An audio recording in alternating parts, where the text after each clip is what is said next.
Hello, আসসালামু আলাইকুম। সবাই কেমন আছেন? আশা করি সবাই ভালো আছেন। আজকে আমি নতুন একটি ভিডিও নিয়ে আসছি অ্যাডভান্স এক্সেলের।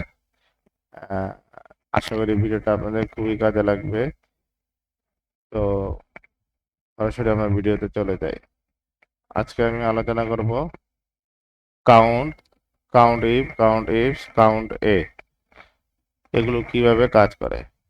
কাউন্ট দিয়ে নিউমেরিক ডাটা কতগুলো আছে সেটা বের করা হয়।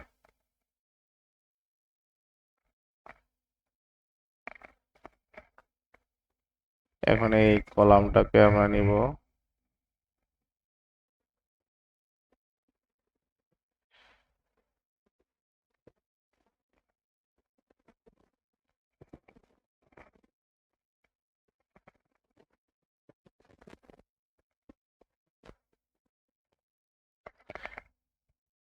এখন এই যে নিউমেরিক ডাটা আছে সেটা বের করা, কিন্তু এখানে কিন্তু এখানে কিন্তু এটা কাজ করবে না।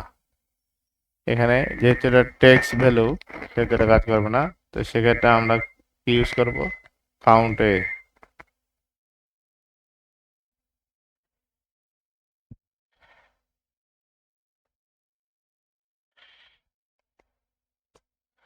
এই যে কাউন্টে, যার মাধ্যমে আমরা দেখলাম যে এখানে 10জন মানুষ আছে, বা 10জন যাদের নাম আছে, 10জন, 10টা কাউন্ট চলে এসেছে। এটা নিউমারিক ডাটা, এর জন্য এটা কাউন্ট এ ব্যবহার করেছি। কাউন্ট ব্যবহার করলে এখানে হবে না। এখন আসেন আমরা ব্যবহার করব যে একটা কন্ডিশন ইউজ করে কিভাবে ডাটা বের করতে হয়। সেরকম একটা হলো, আমরা এই কলামে আমরা মেল কতজন আছে সে সংখ্যাটা বের করব। তাহলে কাউন্ট কাউন্ট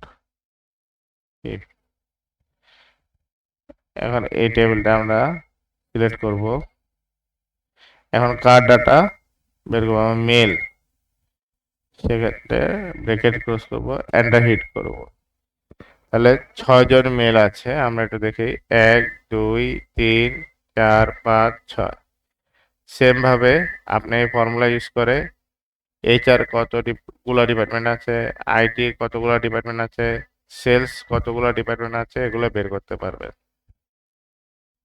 এখন আছি, আমরা এতক্ষণ বের করলাম যে একটা সিঙ্গেল কন্ডিশন ইউজ করে ডাটা বের করেছি। এখন মাল্টিপল কন্ডিশন ইউজ করে কিভাবে ডাটা বের করব সেটা দেখাচ্ছি।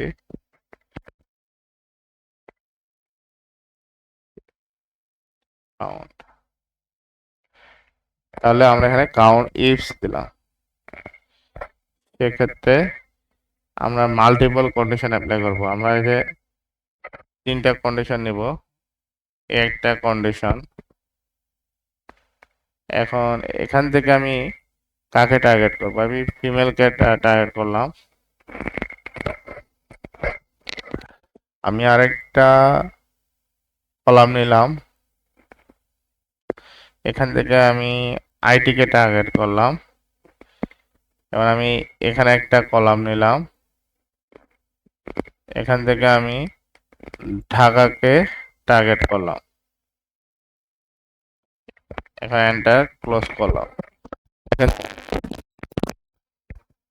আপনারা একটু মিলে নিতে পারেন। যেমন ফিমেল, তারা দুজন কিন্তু আইটিতে আছে এবং তাদের দুইজনের অবস্থান ঢাকা, এই জন্যই এখানে 2 চলে আসছে। তো আশা করি ভিডিওটি আপনাদের ভালো লাগছে।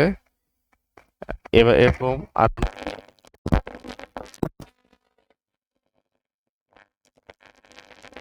নতুন নতুন ইনফরমেটিভ ভিডিও পেতে আমার চ্যানেলে পাশেই থাকবেন। লাইক কমেন্ট শেয়ার দিয়ে পাশে থাকবেন। ধন্যবাদ। সবাই ভালো থাকবেন, সুস্থ থাকবেন।